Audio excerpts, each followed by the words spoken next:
Ciao, oggi inizio a parlarvi dell'allestimento che stiamo facendo io e Marco di alcuni mini pond. Sono dei piccoli laghetti in miniatura per i quali utilizziamo delle fish bowl. Le fish bowl, vi ho già parlato, sono dei vasi in porcellana cinese che noi troviamo spesso nelle case dei privati qui a Roma che ci vendono i loro arredi e normalmente vengono venduti come sottovasi, che è un uso assolutamente improprio, perché questi vasi nascono per diventare dei veri e propri laghetti, per contenere piante acquatiche e pesci. Quindi abbiamo deciso oggi, io e Marco, di allestire alcuni di questi, questo in particolare, e più tardi anche questi tre, per farvi vedere qual è il loro utilizzo e può essere anche una valida alternativa usarli come sottovaso. Quindi metteremo queste piante che vi faccio vedere, seguitemi.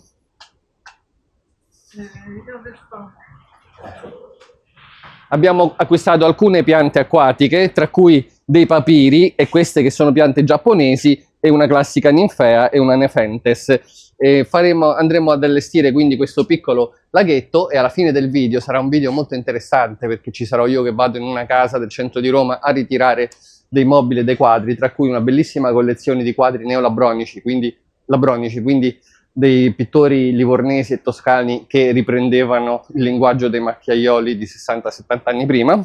Poi ci saranno dei bellissimi mobili che vi presenterò in seguito e poi alla fine del video il solito scribanello, scusatemi ma è una mia fissazione, e alla fine del video vi farò vedere il risultato di questo allestimento, di questo mini pond, che sarebbe quindi un mini laghetto, un laghetto in miniatura, assolutamente indipendente, senza filtro, senza aeratore e senza bisogno di particolare cura. Ciao, a più tardi, seguite il video allora.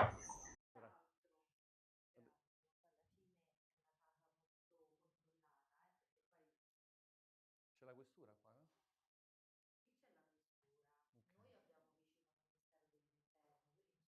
Certo.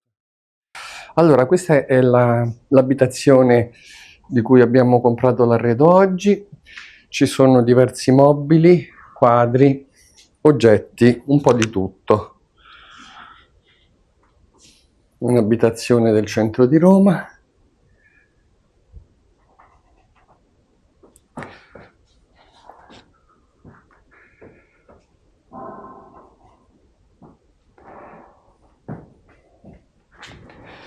Questo è un Como Luigi XVI lastrato in noce, un dipinto firmato Cerrai, un ventaglio, alcuni quadri cinesi, una credenza francese in olmo Luigi Filippo, una coppia di lampade di gusto giapponese, una ribalta seconda metà 800, un dipinto post macchiaiolo, una bella vetrinetta. Questi sono altri dipinti, molti sono labronici, un trittico, una credenza.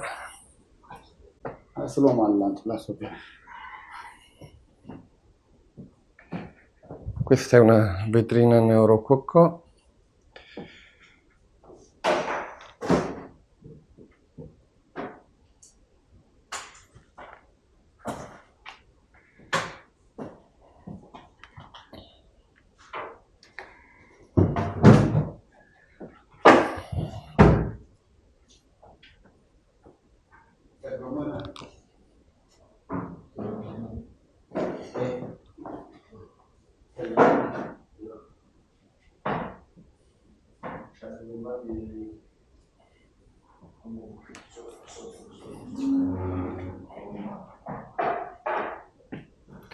Una piccola etagère francese,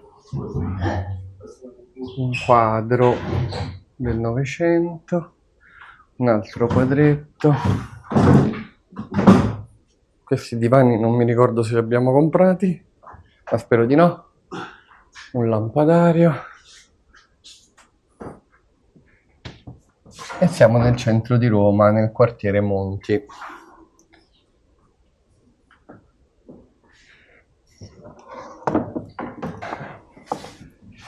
E a volte quando ci offrono tante cose interessanti, prendiamo anche cose non interessanti perché le persone ci dicono: guarda, se vuoi comprare questi mobili devi prendermi anche questi. Allora vi faccio vedere i mobili che abbiamo comprato, però in realtà sono cose che a noi non interessano, come queste tipologie di divani anni 70. Sono per noi troppo difficili da vendere, si vendono a pochissimo e senz'altro il solo trasporto costa di più. Però li ritiriamo comunque perché ci è stato chiesto. Anche questo tipo di ribalta, che è molto bella, però è molto molto fuori moda, perché è un ibrido, stilisticamente non va, perché sono più stili messi insieme. Un altro motivo per cui non va è perché non è proprio antica, è una cosa già 1903 industrialmente, quindi è un mobile che dovrebbe essere quantomeno fatto nell'800, però in realtà è fatto nel Novecento avanzato. Anche questa tipologia di poltrone in stoffa non le prendiamo più ormai da anni, però in questo caso l'abbiamo comprata. Questa invece è un tipo di vetrina che acquistiamo quando sono molto molto strette, ancora si adattano alle case di oggi che sono piccoline.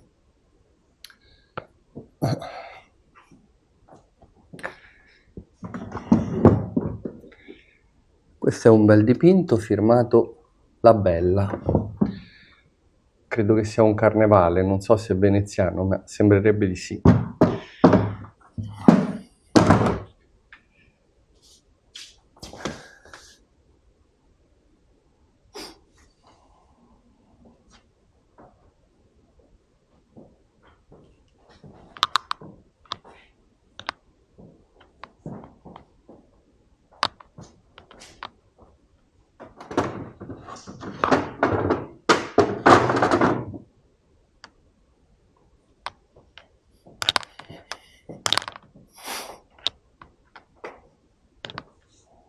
Questa è una servante fatta in Francia nella seconda metà dell'Ottocento in stile Charles Boulle.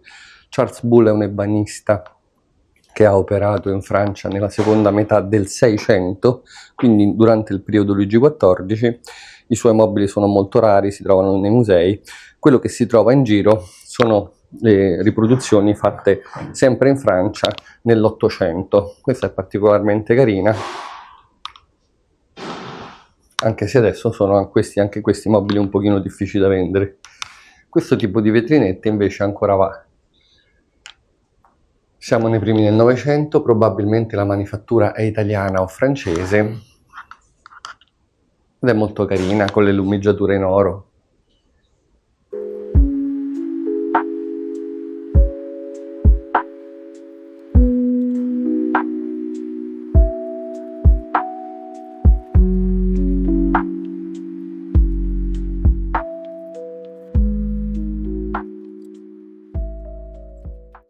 Allora, aspettiamo che questo forse pesa troppo.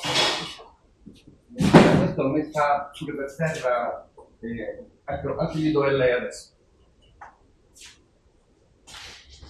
Dove li ha presi questi? C'è un foglio, abbiamo preso una villa di 700 metri a Laxa, c'è un'eredità, hanno preso guadagnano tanti soldi le cose e loro ci hanno dato, abbiamo fatto il trasloco completamente, abbiamo preso tutto l'arredamento e questi e ci abbiamo la donazione. Avete la donazione? Firmato a tutti. Perfetto. Che vi hanno quindi voi siete una ditta di traslochi, no? No, noi lavoriamo col cinema. Ah, perfetto. E quindi visto che ci sono tante cose interessanti, potremmo anche rinoleggiare, anche voi fate questo nella vita solo. Beh sì, infatti certo. Tutto l'arredo che ti ho mandato, le cose, noi abbiamo un magazzino e io faccio l'attrezzista, quindi lavoro con le redatrici, scenografi. Ho capito. Quindi tante cose le vendiamo perché il magazzino è troppa roba. Siamo lì, non pensavamo di trovare tutte queste cose. Certo, allora questi sono tutti bronzi fatti tra la fine dell'8 e i primi del 9 in area napoletani. Alcuni sono firmati De Martino, questi diciamo sono tutti scultori piuttosto minori, non vedo qualità. Vincenzo V non è, diciamo, che abbia delle quotazioni. Quanto ha visto lei? Stava uno più alto di questo, stava a 1950. C'è la foto. No, io ti dico no, ma io do sempre questo consiglio. Quando voi vedete queste quotazioni, voi dovete contattare il venditore e dire: senta, io ce n'ho una uguale, lei la vende a 1950. Si prenda pure perché questa è una cosa che vale 100 euro, quindi siamo proprio su un altro pianeta. Non so adesso perché questi venditori chiedano queste cifre, probabilmente sono dei privati che non sanno quanto vale Vincenzo 5, perché cioè, manco 30 anni fa valeva questa cifra. Sono bronzetti carini, ma sono cose che noi vendiamo a 70, 80, 100 euro. Queste sono le cifre di questi. Questo è firmato Moro, ovviamente non è Moro. Moro sta nei musei. Questo è Vincenzo 5, giusto? Sì. Posso vedere l'altro? Sta qua?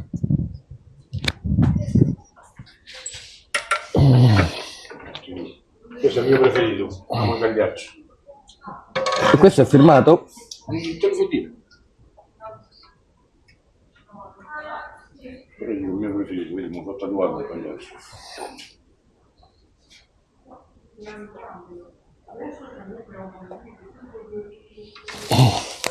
Che ne pensi? No, probabilmente per sapere questo, perché a me piace molto. È molto carino, è senz'altro più tardo di tutti gli altri, è divertente, non ho idea chi l'abbia fatto, non l'ho mai visto.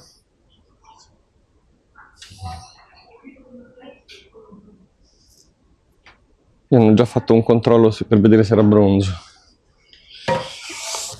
E questo è firmato invece? L'ho cercato neanche,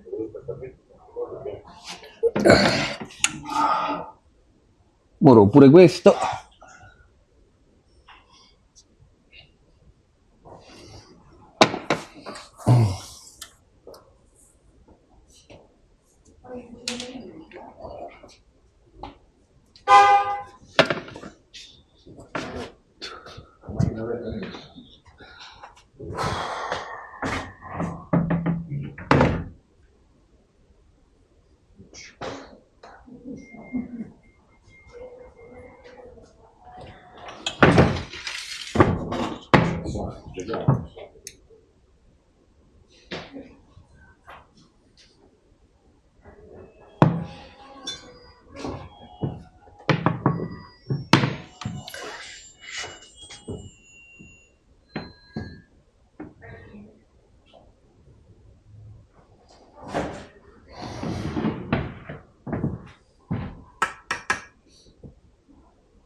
Di tutti quanto pensava di realizzare? No, non ho idea. Le posso offrire 7,50. Per tutto?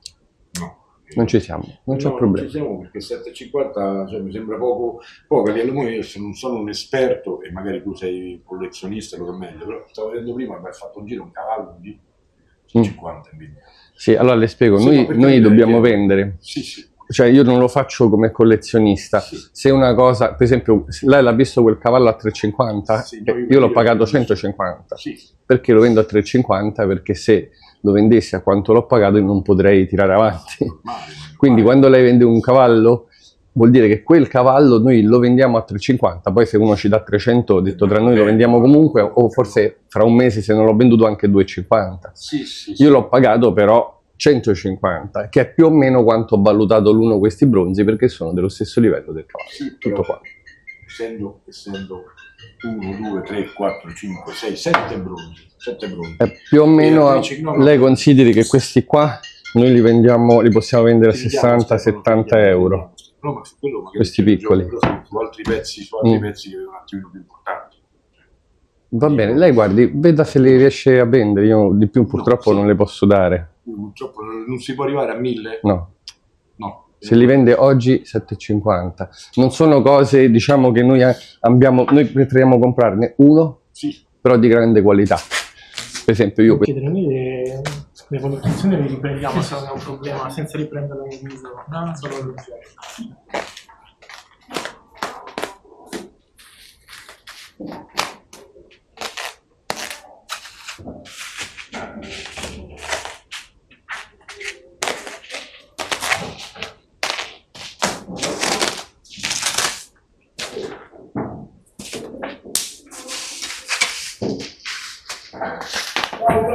Grazie, ciao. Arrivederci, buona giornata.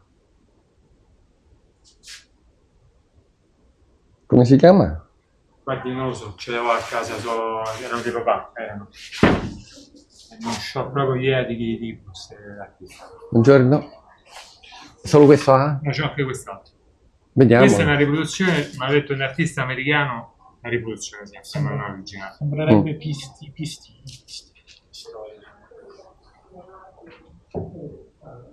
State provando a cercarlo io, ma non sono riuscito a capire. Pistilli.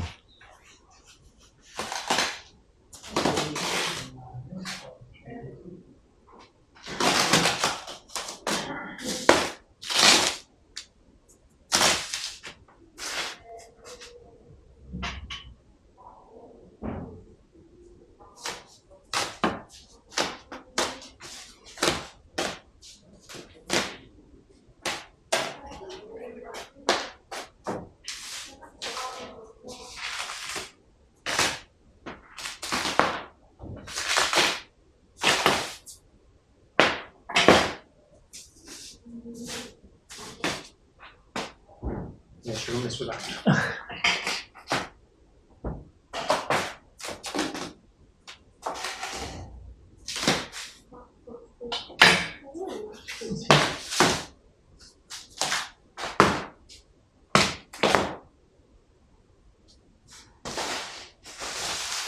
Sì, abbiamo detto anche a Corinne di farle, quindi abbiamo deciso di farle e Corinne già lo sa.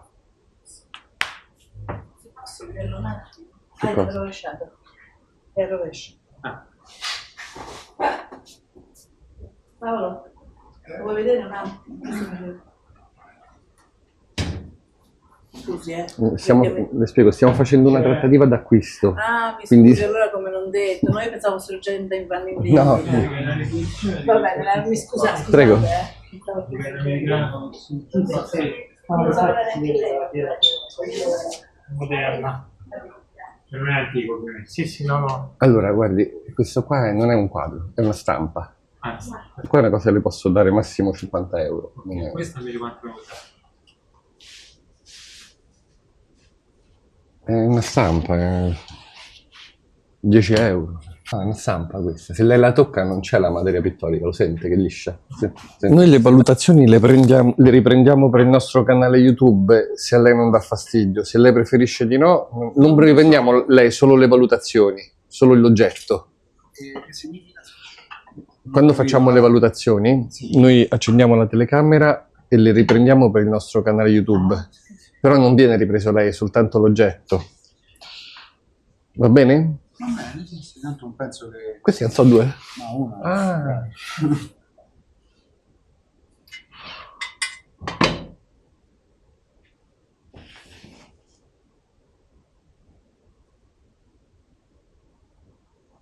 Questi dove li ha presi lei?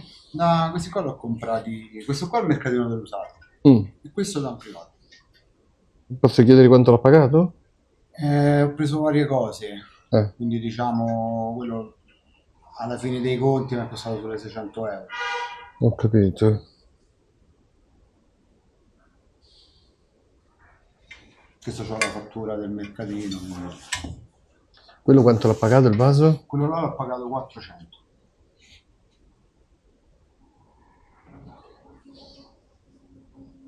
C'è la firma dietro. Questo è il punzone della Sì, fonderia. della fonderia. Questo è uno scultore francese, mi sembra, Sì, giusto? francese. C'è la firma dietro. Sì. Emile e il sopra. non mi ricordo come si chiama. Pinedo? Pinedo, sì.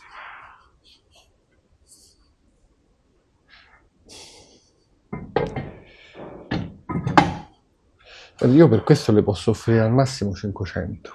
Per cosa? Per questo. Non è...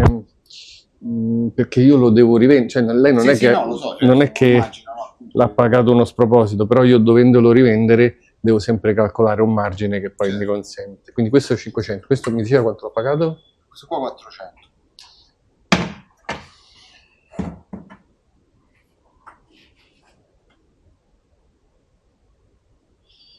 Questo a mio avviso è molto tardo come epoca, non è una cosa, cioè lo faccio già abbondantemente nel Novecento.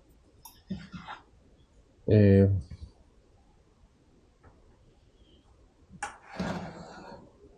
Anche questo, il massimo che le posso dare è 200 euro.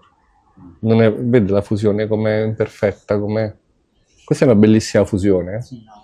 Questo è molto grossolano. Questa come fusione. Che Napoleone? No, guardi che bello che è questo. No, lo vedo che il viso è bello come... cioè, Questo è una fusione di gran qualità. Sì. Quindi 500 e 200 ed è il massimo. L'hai comprati molti anni fa? No. Ah, da poco. Che cosa fa? Un po' di commercio? Io faccio il restauro mobile. Ah, restauro E mobile. ogni tanto compro cose. Ho capito. E di solito le mando alle aste, in verità. Mhm. Quindi... Queste sono state alle aste? No. Ok. No, perché noi preferiamo non comprare roba che è andata invenduta alle aste. No. Ciao, allora oggi siamo giunti al momento dello scribanello. Nessuno di voi ha indovinato questo scultore. Ci avete provato? In tanti sono andati a elencare i vari bronzisti napoletani, Gemito e altri, però non ci siete andati neanche vicini, perché questo è uno scultore belga, Polydor Comein, una bella e giovane donna, probabilmente realizzata durante magari un suo viaggio in Italia, perché abbiamo visto che ha viaggiato in Italia e questa potrebbe anche avere delle sembianze e ciociare soprattutto il foulard sulla testa. Quindi Polydor Comein, il bronzo è stato prezzato, viene 900 euro, chi lo vuole comprare in vendita sul nostro negozio eBay. Allora, veniamo al prossimo scribanello. È un olio su tavoletta, raffigurante un colorito mercato.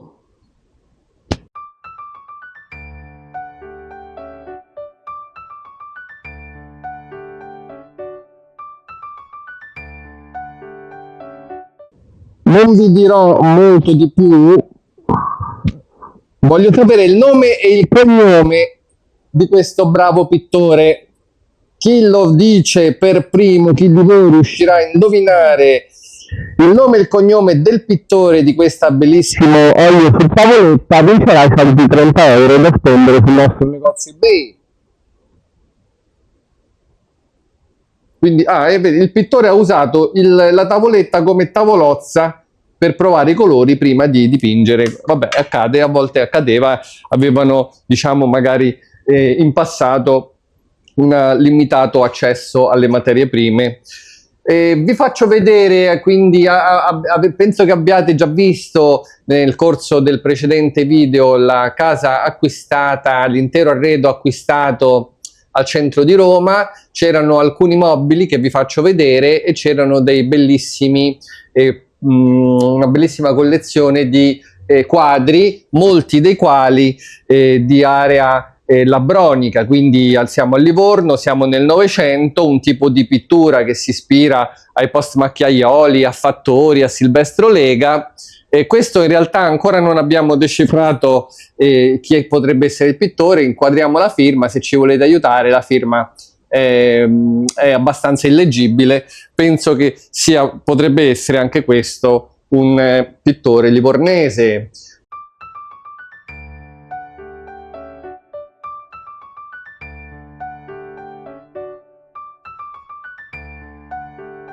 Poi abbiamo un Ulviliegi, una bella donna, e questo dovrebbe essere un olio su tela, magari incollata su supporto rigido. Abbiamo questa serie di quadretti che si ispirano probabilmente alla macchia, a Giovanni Fattori, ai macchiaioli di fine Ottocento. Il dipinto è senz'altro del Novecento. Anche in questo caso non conosco la firma, ve la faccio vedere e sono sicuro che mi potete aiutare.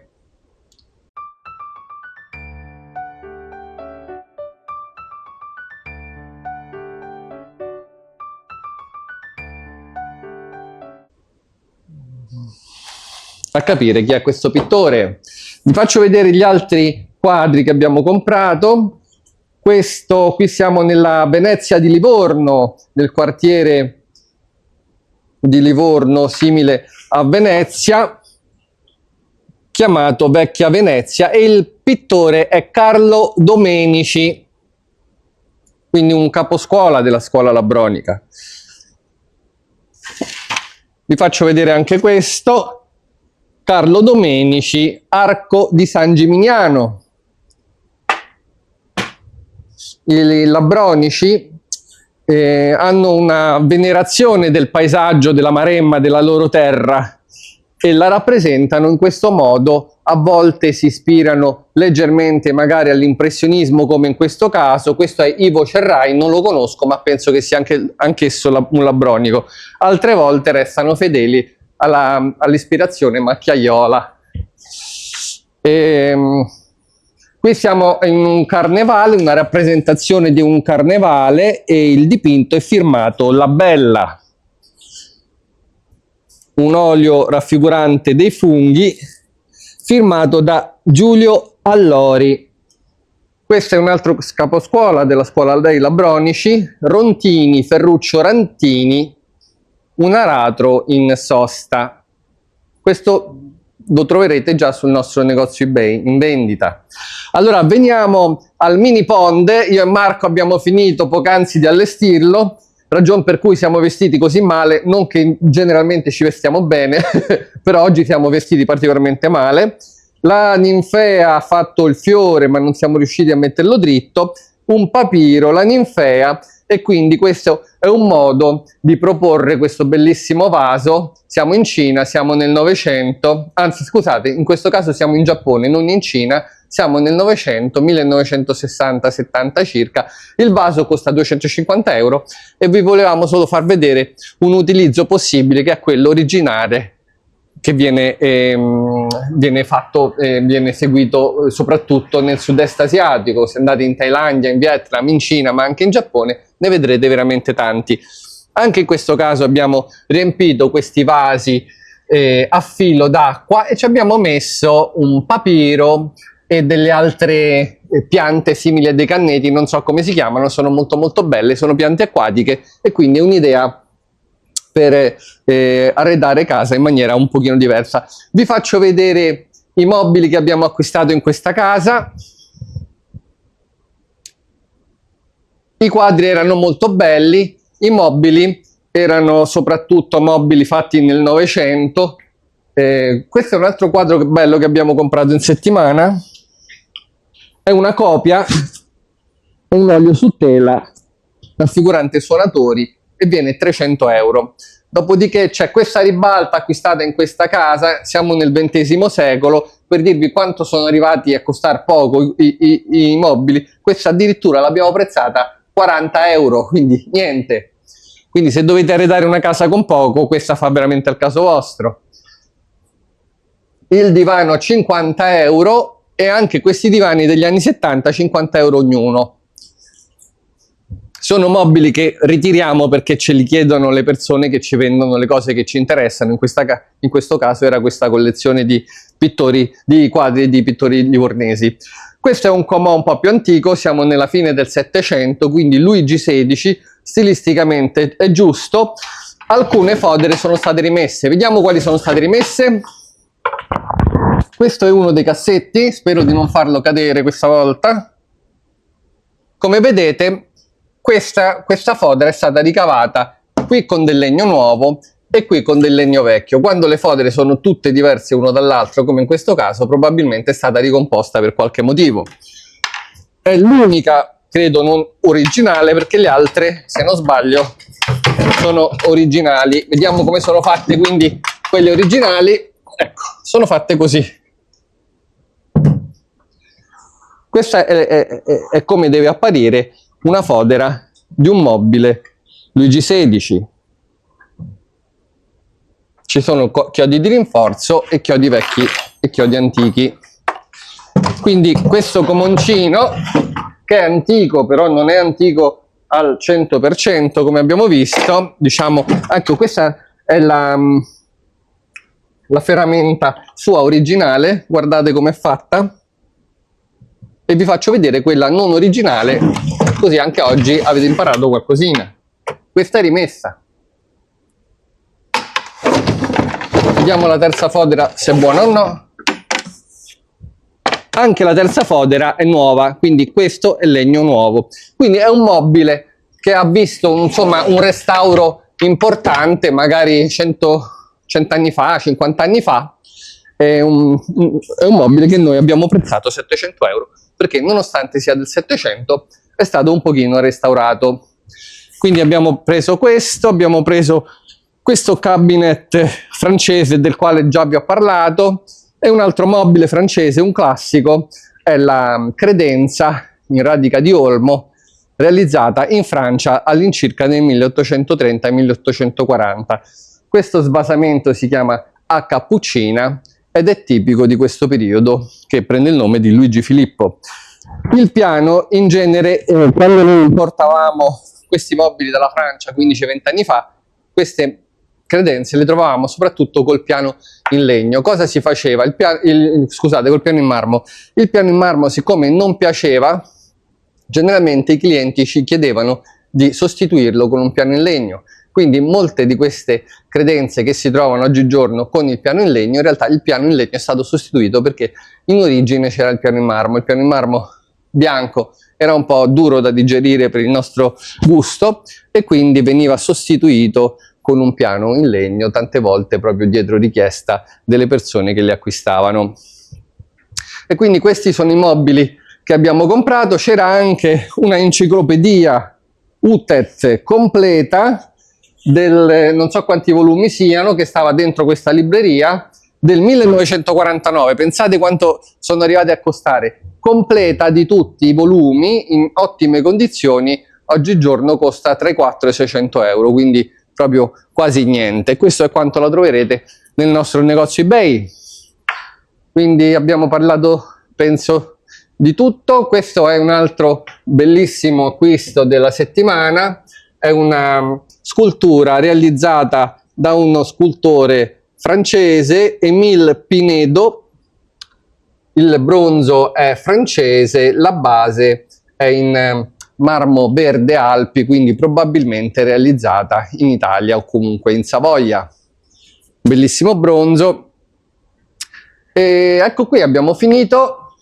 Quindi la settimana, oggi è venerdì, volge al termine. Vi ringrazio sempre per seguirmi. Ricordate di mettere un like e di scrivere un commento se avete gradito il video. Ciao, a presto!